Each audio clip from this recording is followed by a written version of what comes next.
everyone, this is Chris from Maple Street Guitars, and I'm very excited about this edition of our show, My Favorite Things. Today we are hosting the man that started it all, George Petsch. How are you today, George? I am well, thank you, Chris. Yes, thank you so much for joining us. This is one I'm really excited about because I haven't gotten to hear too much of your side of the guitar stuff that you're into. Lindsay and I have talked pretty extensively with having lots of things in common. So this is kind of a world that I'm a bit unfamiliar with. So I'm really excited to hear the story of this guitar. So what is this guitar that we have from you today? Well, if I would hold it up to show, I guess this was my first good guitar. It's a Kohno 30 made by Masaru Kohno, who is a internationally known guitar builder. Got a reputation in the middle 60s in Spain, and studied, I think, with Fleta and a couple of other builders. His instruments were played by many concert players for many years. And when I started playing the guitar, taking lessons in 1971 when I was 21. I forgot, you started kind of late, or yeah, relatively a bit late. So I started lessons in 1971, and I bought a Garcia number 2. It was a Japanese-made guitar imported by James Sherry in Chicago. He was kind of one of the main importers of guitars at that time.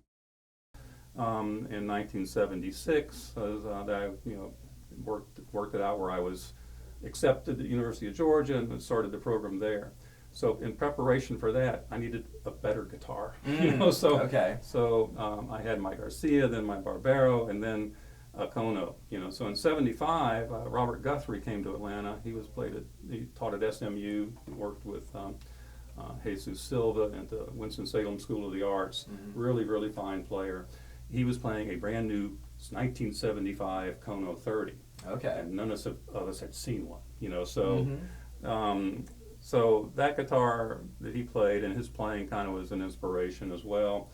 Prompted me to make a decision to try to get one of these guitars. Had you played one before you I played a Kohno, but not this model. But not this model. Okay. Yeah, and they're pretty much the same engine. So it's like you're not. It's like a guitar builder's like a winemaker. He has a certain viticulture. He has a certain kind of property. They're always changing some of that to try to enhance the performance properties of the guitar. But in the case of the Kohno, you kind of knew what you were getting, just like with the Ramirez. But every one, of course, is individual.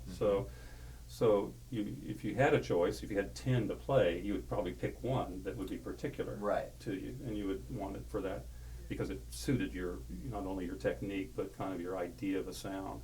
So that kind of goes back to your idea of these guitars kind of being a little bit more neutral. You kind of get to inflict your own personality on the instrument. Yeah, that's part of, I think, of a point of interest for me for this kind of guitar. So there are guitars that are kind of like that, where the builders almost make them androgynous. They want them to be powerful and clear and let the player kind of make of it what they can. One that has a strong personality, well, you kind of start shaping your ideas around that, which is not a bad thing. Be like an actor getting into a new character. So you want to have a different suit of clothes from time to time. It makes you play, in the case of music and an instrument, it makes you play differently. So the issue was affording one.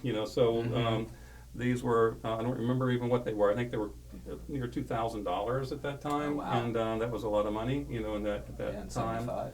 And so I could trade in my Barbero, but my parents, who didn't know what to make of me being involved in music, because no one in my family plays music. Nevertheless, were being supportive. So I had started teaching at that guitar shop at Sutherland's a year and a half after I started playing or taking lessons. So I was I would hang out there. I was working there. Like I said, trying to learn everything about the lore of the guitar from those individuals, and then was teaching to earn money, but not enough to buy something like this. So to my parents' credit, I think they had some insurance policy they cashed out on me. My grandmother chipped in, they chipped in, I traded in the other guitar, then I ordered this guitar. And it is the thing that I ordered it because there was no one, I didn't have one to There try. was no Maple Street Guitars then to try one out. Well, there was Sutherland's House of Guitars, but they didn't have this model. So Lister Bass, who was one of the pioneers, is one of the pioneers of classical guitar in the city of Atlanta. So there was John, Lister, and Charlie Duncan, I would cite, as the three principal actors. Charlie later got one of these guitars. Well, Lister Bass and I ordered one at the same time, and then you just wait. Yeah. And one fun day, this big wooden crate came to Sutherland's House of Guitars, and it was the kind of thing where you pry it open with a crowbar, you know. Oh, wow. And Yeah. unpack it, and then you take out all this stuffing in there, and then there are two cases, and then Lister, being senior to me, picked the one of the two that he liked, but we won't tell him, but I think I got the best one. Yes. You know, so it's like, anyway, it's he picked the one he liked, and then I simply took it. It wasn't a matter of trying it out. Yeah. I ordered it, it's mine, you know. Mm-hmm. So when I got it, you know, it was kind of had a different finish than we see now, but Okay. it was they used a polyurethane finish actually, but what you would see on these would be this kind of fancy Brazilian rosewood. Oh, wow, it's Brazilian. Yeah, I don't know if the camera will pick this up, but this one has it, you know, you can see it's kind of highly figured. Yeah, it's gorgeous. And on the back it has this, it's a Dalbergian Negro, which is the more figured type. It has my Venus de Milo in here. You can see a little head. Yeah. And you can see a little body figure. And I've always kind of been attracted to the, you know, she's my siren, I think, you know, Yeah. the guitar. But if I want to think of it that way. His guitars were somewhat distinct for having these 5-piece necks. If you have any, okay. you know, so you'd have like a Spanish cedar, which is actually a mahogany from the Caribbean. Mm-hmm. And then you'd have these rosewood strips to kind of reinforce it.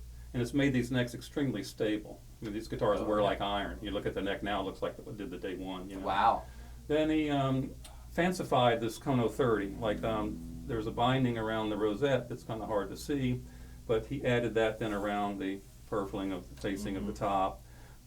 This bit here you see on the bridge as well. It's a Brazilian rosewood bridge, ebony fingerboard. The headstock changed. You know, a flauta has sort of like a rounded bit here. Okay. And so he created this much more ornate carve, again with a Brazilian rosewood overlay, and then trimmed it out with these Lansdorfer tuning machines with these real mother of pearl buttons. Oh, wow. So when I first got this guitar, about all I could do was look at it. Yeah. And then it was like, I didn't feel worthy, you know, it's like, so you take it home, and then you start to make a sound on it, and you know, it's like better than anything you've had, at least in my case. And I found that, you know, in the first 3 months of owning it, it was almost a burden, because every time I would play it, it's like every 5 minutes I'd stop to see if I put a scratch on it. Yeah. So I'd find myself polishing it and cleaning it up. But you know, when you stop playing, you would stop to take time to kind of observe all of the craftsmanship, you know, because it's so beautifully made, and they wear so well over many years. So I did reach a point where I realized, you know, this is going to be an instrument. I must play it. I can't worry about scratching it. You got to be willing to make a big strum and scratch the top of the guitar, you know. So so that did begin to happen. Yes. And I got to where I didn't think about that anymore. So this guitar has been the main guitar that I played for. So this has seen the entire history of the store, really. Oh yeah, it predates the store. Yeah. And then it was the guitar I was using for all the various playing events, and until I did get a Harati that had a pickup stuff built in. Okay, yeah. And then I was using this for different kinds of more recital type programs, and also for teaching. Yeah. But during that time, it kind of got beat up a little bit. So I went from being, you know, like, can't play it for 5 minutes and have to polish it, to being kind of casual, which was not so good. But so over time, there were bits of the finish that got chipped off and things like that, and you start wearing in this area around the, you know, the top of the soundboard, and I used to find myself picking away at chipped finish. Oh, okay. And I would look under the finish and say, oh, that wood looks really pretty under there. I wonder what it would look like natural, you know. So. So I got interested in, at some point, refinishing it. Oh, wow. And I spent 3 years talking to different builders I knew, asking them if they would do it, if they would strip it, you know, do it. They all politely refused, and oh, no. so no one would take on the job. You know, I was willing to pay them whatever to refinish it, but they didn't want the task of kind of getting it off. Yeah. And ultimately, if I were going to do it absolutely properly, you would remove the bridge so you could do all the work. Oh, okay. So I wasn't willing to remove the bridge, and nevertheless, I read about the different finishing methods, and there was one in Luthier's Mercantile about, a tongue oil finish. Mm-hmm. And the process of doing it sounded like that's doable to me. I can do this finish. Okay. And so I ordered up all the stuff that they recommended, including these special scraper blades for getting the finish off, because you don't go at it just by sanding away. Yeah. You don't put a goop on there to try to break it down. And again, like I said, it was a polyurethane finish. Unlike most builders who use a nitro lacquer or a hand-rubbed shellac, Right. this was actually kind of a hard finish. So I thought of it maybe like a hard skin, like, and I was curious An about exoskeleton, if you will. yeah, it's like a shell. So I'm thinking, Yeah. what happens if I remove that? Would that open it up? Would it make it better? Mm-hmm. So at that point, I was, I decided, I'm going to make a go of it, and And you did it all yourself? oh yeah. Wow. So I just started on it, and with the scraper blades, you have the task of getting around all these little bits here, and trying to get around these little bits and around these little bits, getting into this joint right here, Oh, wow. next to Yeah. impossible. Mm-hmm. So I would have days where I would be doing finishing, and I would just be going, just scrape it just Oh, wow. just a little bit. I might do an inch, So it took months, really. Yeah. And don't remember the exact amount of time, but there was the day. They finally came when I had it all off, Yeah. and I knew it was, clean. And before I went on to going to do the finish, I said, I got to hear this guitar. Yeah. I haven't played it in months, so I restrung it, put everything on it, played it, and I kind of was expecting, without that hard skin on there, that the guitar's sound that can bring out higher overtones. That kind of Okay. have that. It kind of gives a different kind of shaping to the fundamental frequency. I was interested in just the fundamental with very simple, complex. Kind of the purest tone. Yeah, just the guitar by Yeah. itself, just the wood, because the finish, it does act on the wood fibers, but it's primarily there to keep it from, keep it safe from the elements, from the moisture and stuff like Right, that. yeah. So it's so it doesn't expand and contract radically and that kind of thing. So when I strung up and played it, it was like, man, this is the best sounding guitar I ever had. So it's like, and it was the only guitar I ever had, but it just sort of made it better. I thought it added a more body to the bottom end, and I felt like there was a kind of a little more dry treble that was, it's never less sweet, but it was just kind of like simpler, less complex. There's enough complexity already, so I was very satisfied with that. And then I was nervous to put any finish on it. I was like, I like it like it is. Yeah. So nevertheless, the goal was to go ahead and do that. So it turns out that the tongue oil finishing process is very easy and somewhat quick. So I understood then, why no one wanted to refinish the guitar, because of how long it took me to get the finish off. Right. If it was already off, I don't think they would have done it for me. But that it was something to take off and then go back on, that's another thing. And no one wants to kind of like risk being the person who ruins your guitar. That sounds like, oh, my guitar never sounded so poor. What happened? What did you do? So they would all you'd be nervous. Yeah. But I think it sounded better. So the finish now has this sort of satin sheen, to it. And what's nice about it is I can, to care for it, you use like a 4/0 steel wool on it. You come in and buff it off with that, and it actually shines it up more. Oh, okay. It's sort of like remarkable. So I can come back and add stuff over the years if I feel like I need to. If I play it and kind of scuff up an area like this, well, I can maybe come back and touch that, put a little fill on it, and then it helps preserve it. So as it is, the guitar is, not, suffered from, the lack of the original finish. Yeah.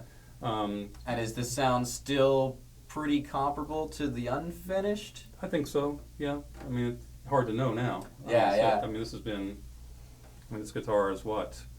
It's a 75, it's 49 years old, Wow. So, something, is that right? That's not that can't be. Yeah, but something doesn't, It's close. How many years are we now? Yeah. So it's like I've been 40 plus years ago. 40. So in any case, it's not going to be changing for the worse. And it was, 20 plus years ago that I did it, 25 years ago. So it's been this way a long time. So this has been kind of my, it's the main guitar. It's I have other guitars and they have different character. But the Kohno has a special place because it's the one that kind of launched the ship, you might say. Yeah. I had two others before it that kind of I don't no longer have, but this was the first, professional guitar I ever owned, and it says something to the fact that I don't necessarily need another one, so Absolutely. but but I do have others, but for now this is the one, and will continue to be. Yeah. And like I say, Lindsay will have to figure out what to do with it someday, 'cause there's no reason to ever consider selling it or something like that, and I wouldn't, so it's kind of a family, heirloom, just starting with me, so it's stays by my guitar stand at home. It's the one I pick up, typically, in the room where I have my guitars, and I leave it there. I don't bring it with me. So I still teach 1 day a week, but I don't bring this guitar. Right. I bring a different Kohno, and Okay. which I also refinished. So I thought after this one, well, got to do them all. And in fact, my wife Claire had one, a short scale, and one of my former students purchased that, and then he wanted me to refinish that one in the same way. And after that, I said, never again. Yeah. It's just too much work. I liked the result, I just didn't like the task. Yeah, absolutely. So it's not how I prefer to spend my time. Be better work on a piece of music and get better at that. So that's kind of the story of this guitar. Wow. It's been the main one. Any other questions? That's awesome. Well, I think I speak for everyone when I say I think we'd love to hear you play a little bit on this. We'll make a few sounds. Yeah. Okay, so now we're looking at the Kohno, and I guess the things, like I said, that I liked about the guitar were kind of the natural power of the guitar. You have clarity in all these regions, upper, nice complexity in the middle bits.